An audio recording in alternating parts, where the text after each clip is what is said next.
Bekas rumah dinas Bakorwil, Pati. Pati adalah sebuah kabupaten di Provinsi Jawa Tengah. Ibu kota Kabupaten Pati terletak di tengah-tengah wilayah kabupaten yang berada di jalur Pantura, Semarang, Surabaya, sekitar 75 km sebelah timur Semarang. Dan jalur ini merupakan jalur ramai yang menunjukkan diri sebagai jalur transit. Kali ini, redaksi Napak Tilas ingin mengajak kamu mengunjungi sebuah bangunan yang menjadi salah satu bangunan cagar budaya yang juga merupakan bekas rumah residen Pati yang dibangun pada tahun 1834 pada zaman kolonial Belanda.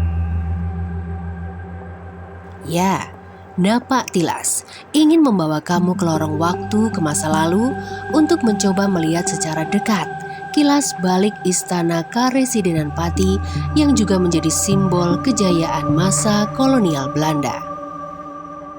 Bangunan yang menurut catatan sejarah sudah berusia 200 tahun ini masuk ke dalam wilayah Desa Puri dan tepatnya berada di Jalan Panglima Sudirman dan memang sudah berulang kali beralih fungsi.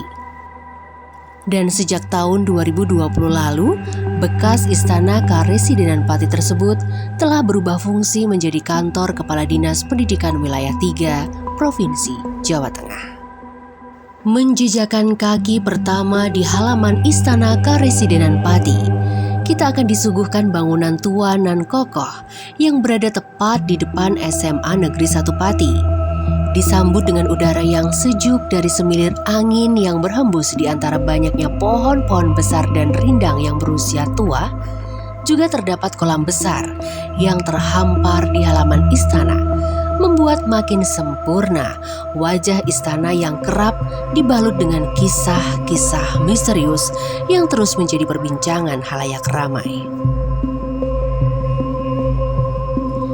Jika kita mencoba membuka lembaran sejarah ke masa pemerintahan Belanda sekitar akhir tahun 1800 Masehi, bangunan ini menjadi tempat tinggal residen Belanda untuk wilayah Karesidenan Pati.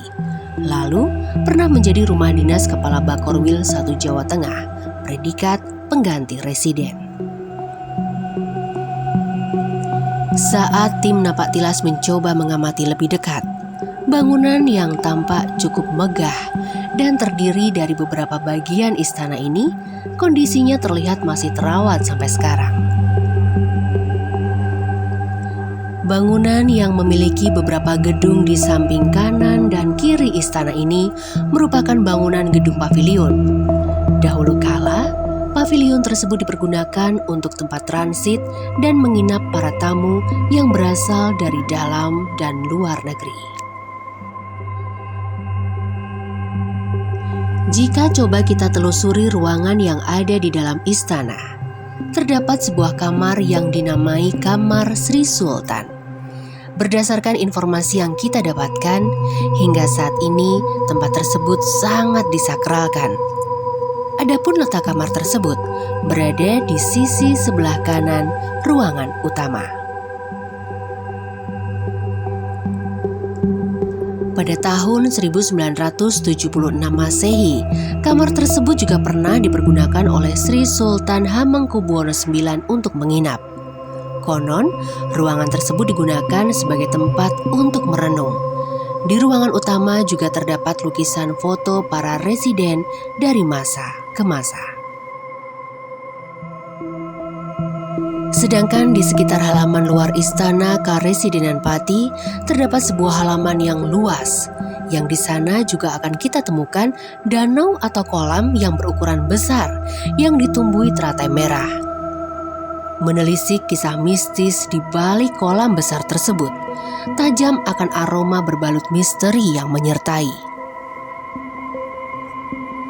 Dikisahkan oleh penjaga atau juru pelihara istana, bahwa kolam nan tenang yang ada di halaman istana tersebut dulunya dibuat untuk menghukum mati pribumi.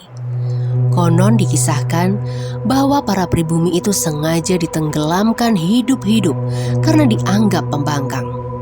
Bahkan tidak sedikit dari para pengunjung istana yang pernah mendatangi lokasi tersebut mengaku sering kali mencium bau anyir darah ataupun suara rintihan orang kesakitan.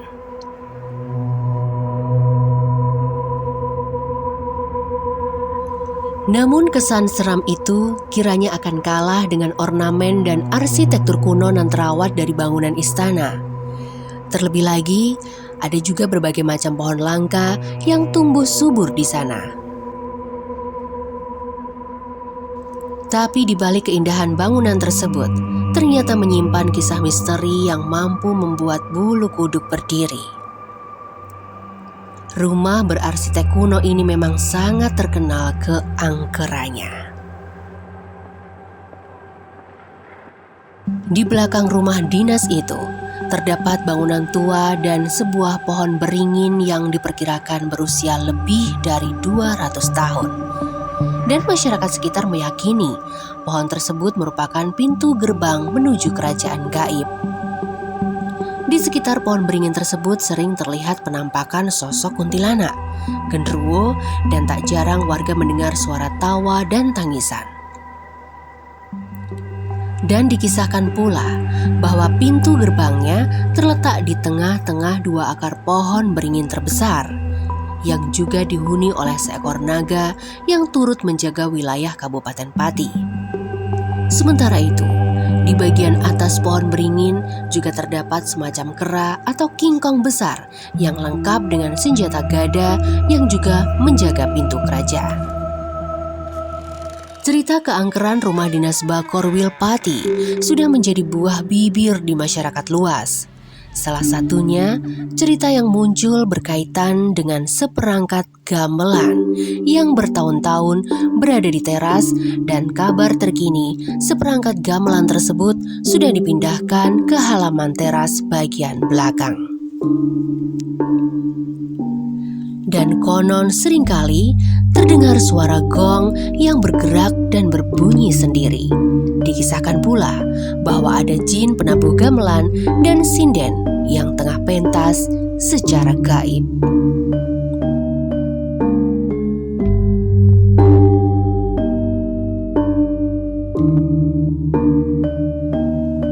Dan pada akhirnya, kisah-kisah misteri yang terus saja menyelimuti kokoh dan anggunnya bangunan bergaya Eropa yang sangat megah dan mewah ini sulit untuk dilepaskan dari rumah dinas Bakorwil Pati. Mungkin untuk sebagian besar masyarakat yang sudah sangat mengenali bangunan berusia ratusan tahun tersebut, misteri gedung rumah dinas Bakorwil Pati telah terkuak.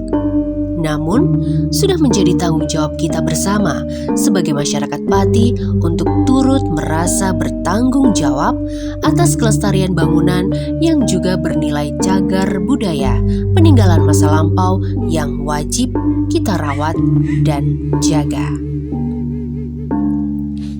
Dan langkah tim Napak Tilas kali ini juga menjadi langkah yang tak bisa dipungkiri, menjadi salah satu langkah kecil yang selalu ingin turut menjaga warisan masa lalu, karena bernilai penting bagi sejarah, ilmu pengetahuan, pendidikan, agama, dan budaya, sehingga mampu menjadi warisan dan cerita ke generasi yang akan datang. Semoga kita terus bisa mengambil nilai terbaik dari setiap langkah yang diberikan di Napak Tilas. Napak Tilas